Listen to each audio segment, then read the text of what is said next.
గత కొన్ని రోజుల క్రితం అల్లూరి సీతారామరాజు జంక్షన్లో వాటర్ ప్లాంట్ నగరపాలక సంస్థ వారిది ఉంది. ప్యూరిఫైడ్ కూలింగ్ వాటర్ ఇక్కడ ప్రజలకు ఉచితంగా లభిస్తుంది. దీన్ని అశ్రద్ధ చేశారని వార్త ప్రసారం చేయడం జరిగింది. దీనికి స్పందించిన నగరపాలక సంస్థ వారు శుభ్రమైతే చేశారు, కానీ చుట్టూ ఆక్రమణలు అయితే తొలగించలేకపోయారు.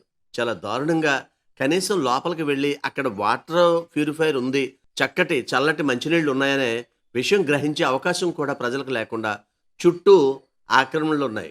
మరి ఆక్రమణ ఎందుకు తొలగించలేకపోతున్నారు? ఏంటి కారణం?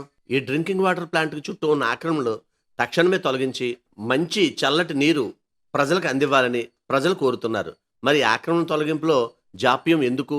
మరేదైనా కారణం ఉందా అని ప్రజలు ప్రశ్నిస్తున్నారు. దయచేసి గమనించండి, ఒక ముఖ్య మనవి. మేం ప్రసారం చేసే నిర్లక్ష్యం కార్యక్రమం ఏ ఒక్కరిని అవమానపరచాలని గాని తక్కువ చేయాలని గాని మా ఉద్దేశం కాదు. కేవలం రాజమండ్రి నగరం బాగుండాలని మా ఈ నిర్లక్ష్యం కార్యక్రమం ముఖ్య ఉద్దేశం.